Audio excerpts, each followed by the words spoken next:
Pronomes do Espírito Santo. Esse é o nosso assunto de hoje. Vocês já estão sendo servidos aí, né? Bom, quando se fala em pronomes do Espírito Santo, na aula passada nós estudamos um pouco sobre o Consolador. Na realidade não, hein? Eu não falei sobre isso aqui, não.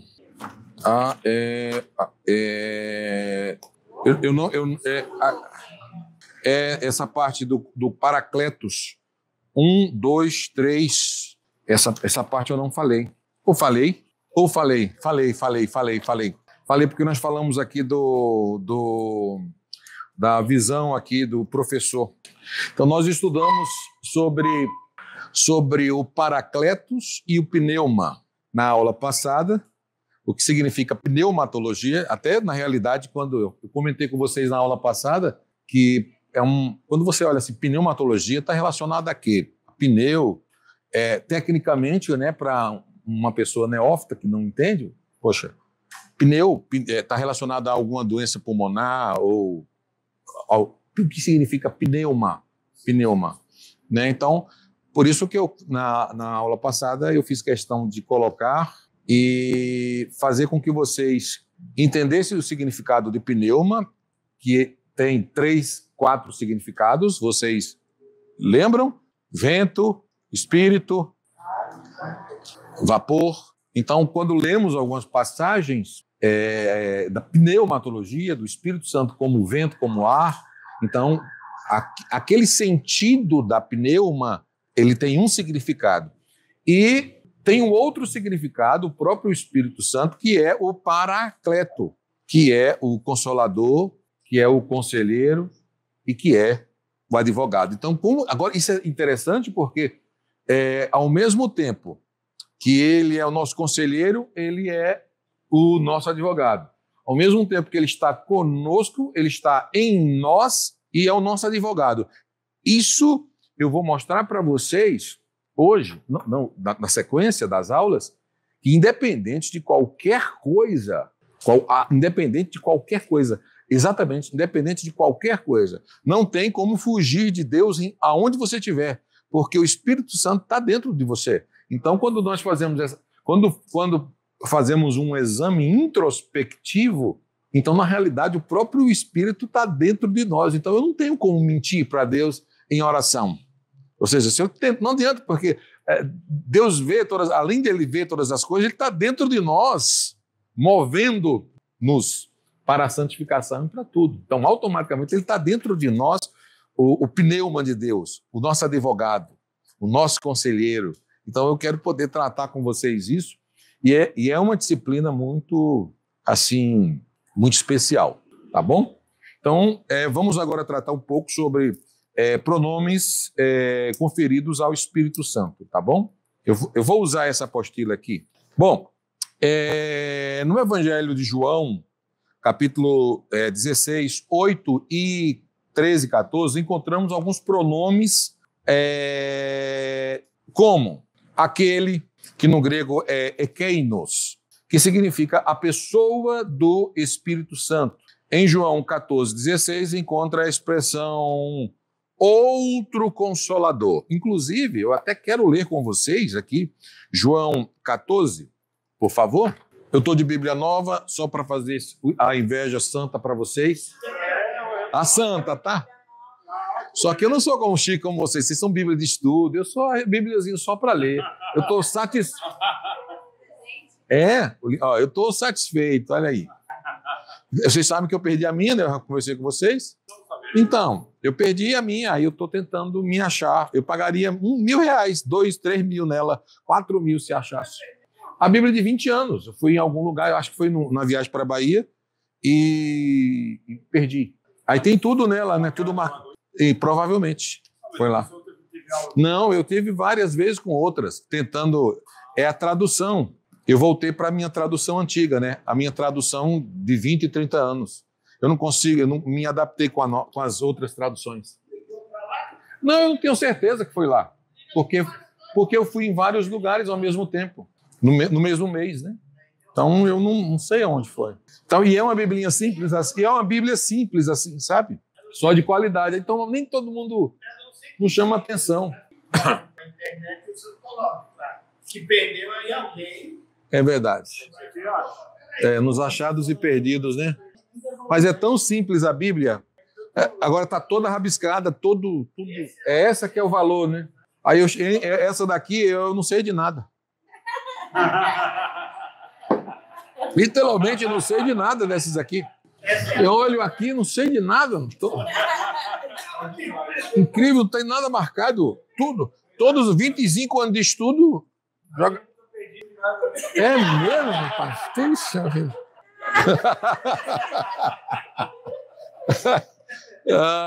Vamos aprender um pouquinho, então. Ainda bem que você me alegrou, né? Assim, pensei que eu estava mal, mas não estava tanto, não. 14, 16. João 14, 16. Eu rogaria ao Pai, e ele vos dará outro advogado, a fim de que esteja para sempre convosco. Eu rogarei ao Pai? E ele vos dará outro advogado. Exatamente. Olha aí. Porque é advogado do consolo. Conselheiro, orientador. Então,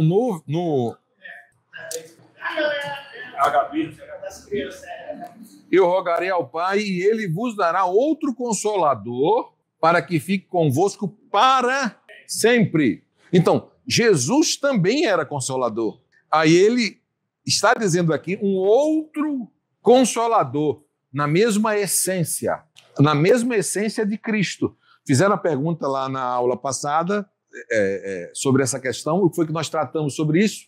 O que foi que tratamos sobre isso? Na hora que você faz a oração, na hora que você ora a Deus, ora ao Pai, muitas vezes nós esquecemos que o Espírito Santo é Deus. E parece brincadeira, mas o Espírito Santo é Deus. Viram a imagem que eu mandei para vocês? O Espírito Santo é Deus. Então, automaticamente, às vezes nós já achamos que existe uma hierarquia nisso, sabe? Tem uma hierarquia. Não, deixa eu pedir para quem manda mais, deixa eu falar com quem manda mais. Por isso que tem um livro que nós conversamos sobre na aula passada, que tem até um livro que fala sobre, de Benny Hinn, que é o Bom Dia Espírito Santo, e tem outro dele também, Bem-vindo Espírito Santo.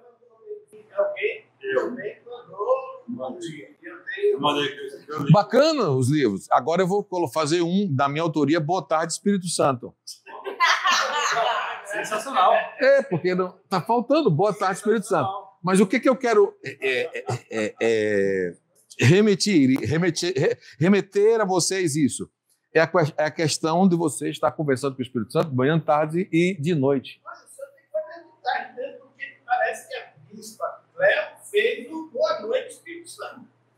Não.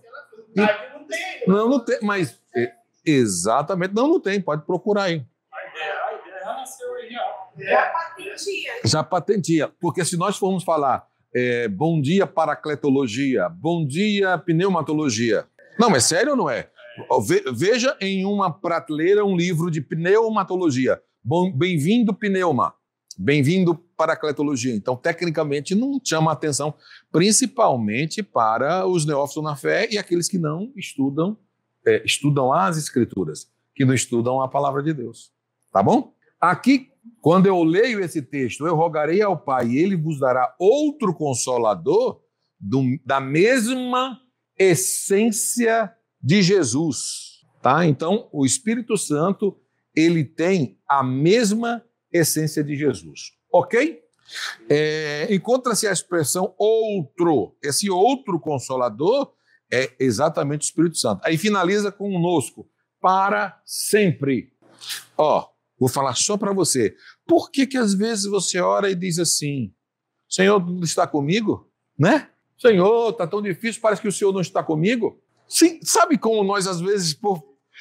Não, parece que Deus só está comigo se a minha conta estiver positiva, não tiver problema com filho, nem com família, nem com saúde. Dá a impressão que querem forçar isso nessa geração que estamos vivendo. E se eu estiver em um aperto, em uma dificuldade e com um problema, é como se Deus estivesse comigo e o Espírito Santo não estivesse comigo. Então, essa não é a ideia do texto. A ideia do texto, o que o texto quer dizer nesse para sempre comigo, enquanto eu estiver com comunhão plena com Ele, Ele está comigo em todos os momentos. Porque, eu vou repetir aqui que eu falei uma vez, em qualquer fase da vida. Aí eu vou repetir aquela frase filosófica que vocês marcaram, gravaram até, já estão falando aí, né? Na sua vida e na minha vida, mesmo que a vida é uma sucessão sucessiva de sucessos e insucessos que sucedem sucessivamente, sem cessar. A vida sempre continua com seus altos e baixos, declives e aclives. Ou seja, o Espírito Santo está conosco em todos os momentos da nossa vida. Não, vamos pedir para a irmã na pergunta. Entendeu? Porque a vida é uma sucessão sucessiva de sucessos e insucessos que sucedem sucessivamente sem cessar. A vida sempre continua com seus altos e baixos. E se o Espírito Santo estiver com você, ele vai estar em todos os momentos até a sua morte. Glória a Deus. Então não está. Aqui mesmo, acabei de receber uma imagem. Um amigo meu bateu o carro ali agora há pouco. Aí eu digo para vocês: o Espírito Santo está com ele mesmo nesse momento, entendeu, gente? Que ele não pode dar lugar ao diabo. Outro amigo meu, sempre acontece isso, né? Outro amigo meu bateu essa semana, ligou para mim, bateram aqui no meu carro, eu comprei recentemente, e bateram o Leninho, aquela coisa toda. Eu falei assim: e aí, como é que você está? O Espírito Santo está contigo mesmo. Não perda a razão, fique tranquilo, fique em paz. O Espírito Santo está em todos os momentos conosco. Ele só não vai estar conosco se eu me retirar da presença dele.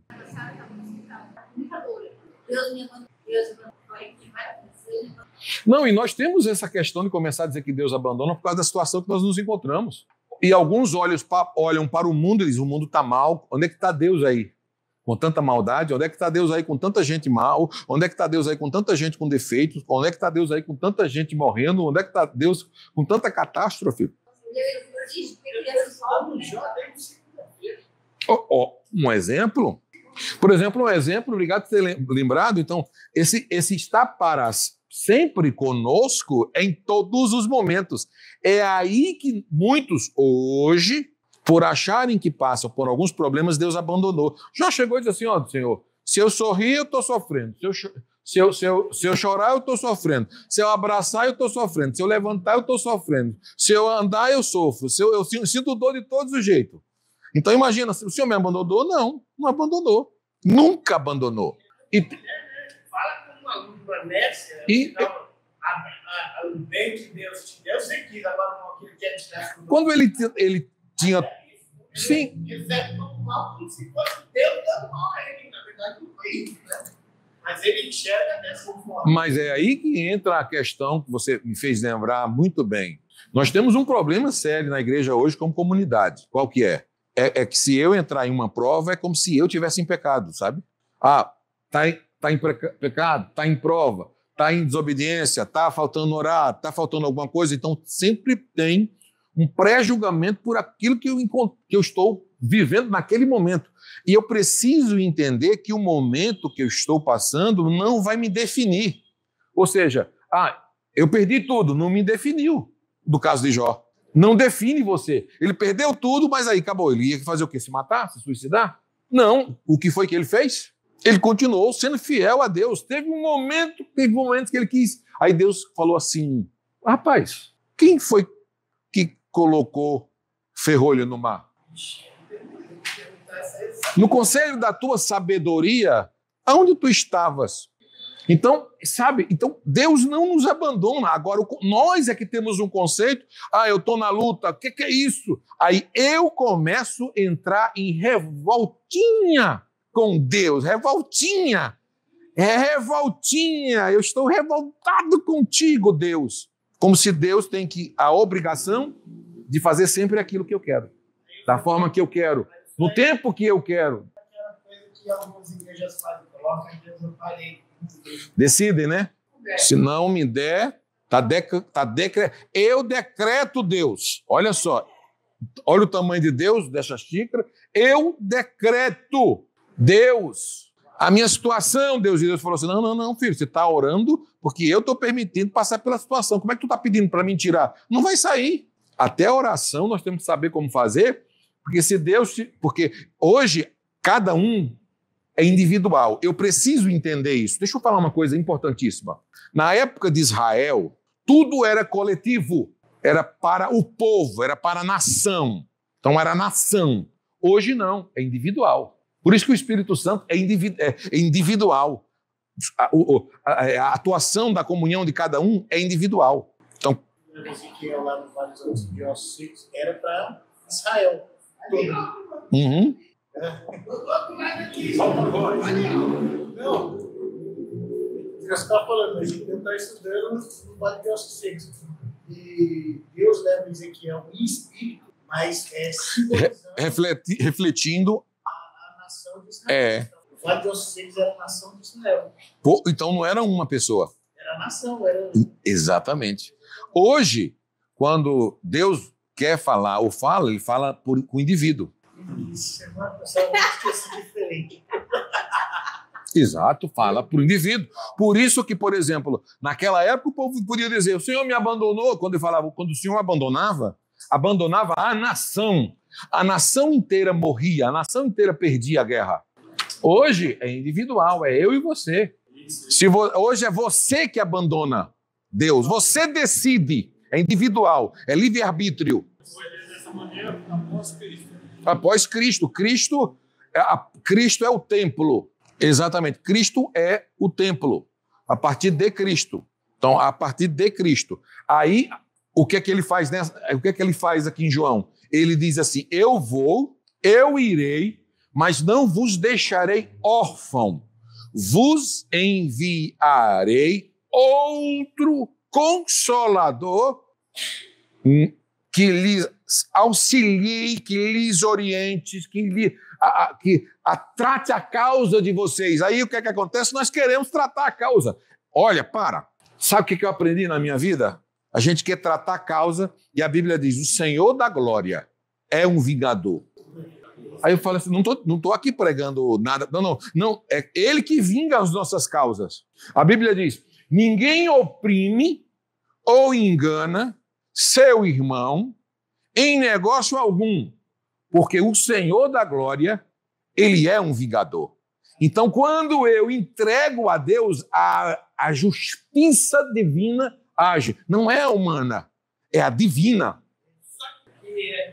Eu peço porque as pessoas compreendem que a justiça de Deus é como se é a justiça que a gente quer. Então, por exemplo, eu fui passado para trás, vou retribuir. Não, Jesus, eu quero que o senhor vá lá e o senhor tem que tirar dele também. Tem que fazer uma doença bem assim. A justiça de Deus é converter. Não funciona.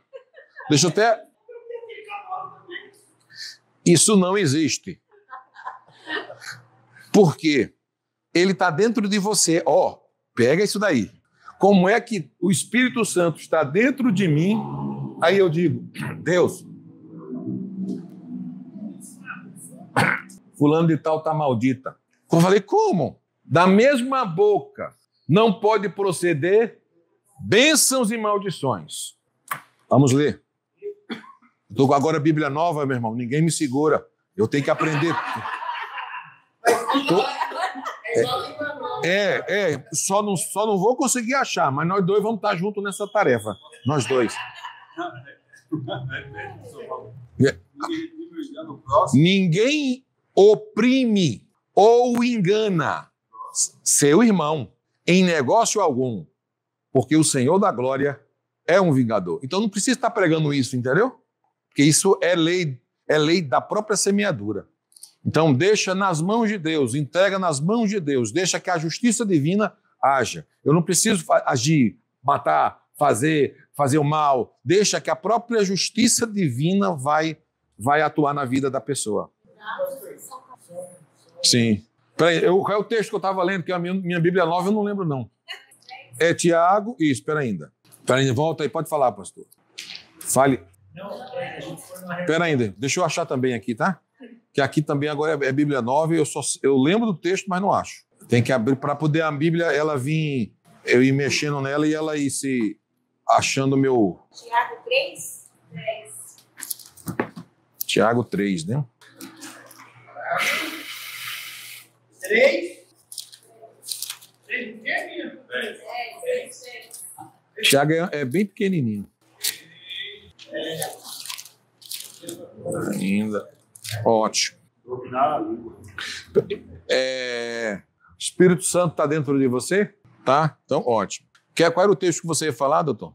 Não, a gente estava numa reunião essa semana, aí o rapaz falou exatamente, contou um testemunho e falou que o palestrante pediu para falar, peça algo para você e para outra pessoa. Aí ele falou assim, para mim eu estou num problema, num ativo no terreno, e eu queria pedir oração para o meu vizinho que está me dando problema lá e tal. Aí o cara está falando assim, você está com problema no terreno? É dinheiro? Dízimos de oferta. Você não está ofertando dinheiro. Eu falei assim, irmão. Na hora que você começar a ofertar, quanto que vale o dinheiro? Não faça um propósito com Deus, não. Antes de começar, se você fizer um propósito, aí essa causa vai desatar na justiça. Eu falei, rapaz, eu não sei não, mas não acredito que o propósito seja esse. Tem que sentar. Eu só digo para você, tem que vir para cá sentar. Esse tipo de gente não senta não, viu? Não. Esse tipo de gente não senta para ouvir. Não senta para aprender. Ele falou assim, né, irmão? Eu falei, irmão, não sei. Eu prefiro não manifestar, porque eu... Tá certinho. Já vai cortando essas coisas, é melhor. É melhor ser cético do que ser um acompanhante de erros. Capítulo 3, versículo 10, nos diz assim: da mesma boca procede bênçãos e maldição. Meus irmãos, não convém que isso se faça assim. É verdade. Com ela bendizemos... É com a língua, né? Obrigado. Com ela bendizemos a Deus e Pai, e com ela amaldiçoamos os homens, feitos à imagem e semelhança de Deus. De uma mesma boca não pode proceder bênçãos e maldições. Pronto. Aqui os profetas do caos caem por terra. Por isso não está certo. Exatamente. Por isso, você pode falar o que quiser, assim, olha, eu determino que você está amaldiçoado para a vida, não tem poder nenhum, porque dentro de mim está o Espírito Santo de Deus, e o Espírito Santo de Deus não vai aceitar a sua palavra de maldição. Entendeu? Então isso aqui é muito sério. Aqui fala exatamente do poder que há na língua.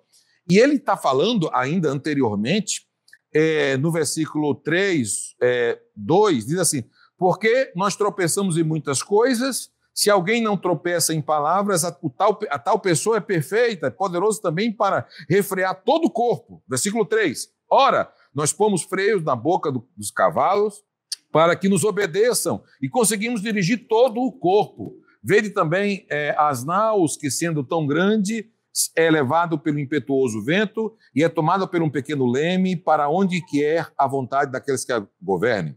Assim também a língua é um pequeno membro, que gloria-se de grandes coisas, vede cão grandes bosques, um pequeno fogo incendeia. A língua também é um fogo, como um mundo de iniquidade. Iniquidade é pecado. A língua está posta entre os nossos membros e contamina todo o corpo. É inflamada o curso da natureza, é inflamada pelo inferno. Porque toda a natureza, tanto de bestas feras quanto de aves, tanto de répteis como de animais do mar, se amansa e foi domada pela natureza humana. Mas nenhum homem pode domar, está aqui, eu estou lendo, meu irmão. Nenhum homem pode domar a língua. É um mal que não se pode refrear. Aí entra o texto que nós lemos. Com ela bendizemos a Deus e Pai, e com ela amaldiçoamos os homens, feito à imagem e semelhança de Deus. Então, olha aqui, quando eu quero amaldiçoar você, eu estou lançando veneno. E sabe quem é você? Sabe quem sou eu? Eu sou a noiva do Cordeiro.